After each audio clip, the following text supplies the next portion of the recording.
غیر ملکی business man نے ٹاپ پاکستانی کرکٹرز کے ساتھ 2 ارب روپے کا فراڈ کر دیا۔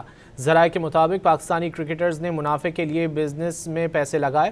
پاکستانی کرکٹرز کو رقم سے معمولی منافع ملا، کچھ مہینے بعد ہی منافع ملنا بند ہو گیا۔ اس کے بعد غیر ملکی بزنس مین کا موبائل فون بھی بند ہو گیا۔ پاکستانی کرکٹرز کے ساتھ ایک مشہور ایجنٹ بھی فراڈ کا شکار ہو گیا۔ فراڈ کے شکار کسی کرکٹرز نے تاحال مقدمے کے اندراج کے لیے درخواست نہیں دی، تاہم جلد ہی مقدمہ درج کرایا جائے گا۔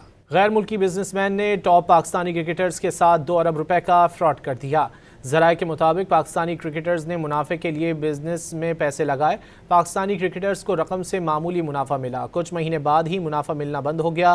اس کے بعد غیر ملکی بزنس مین کا موبائل فون بھی بند ہو گیا۔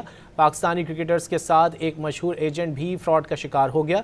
فراڈ کے شکار کسی کرکٹرز نے تاحال مقدمے کے اندراج کے لیے درخواست نہیں دی، تاہم جلد ہی مقدمہ درج کرایا جائے گا۔ غیر ملکی بزنس مین نے ٹاپ پاکستانی کرکٹرز کے ساتھ 2 ارب روپے کا فراڈ کر دیا۔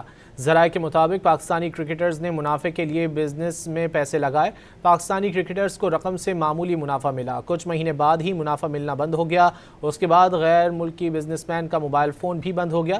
پاکستانی کرکٹرز کے ساتھ ایک مشہور ایجنٹ بھی فراڈ کا شکار ہو گیا۔ فراڈ کے شکار کسی کرکٹرز نے تاحال مقدمے کے اندراج کے لیے درخواست نہیں دی، تاہم جلد ہی مقدمہ درج کرایا جائے گا۔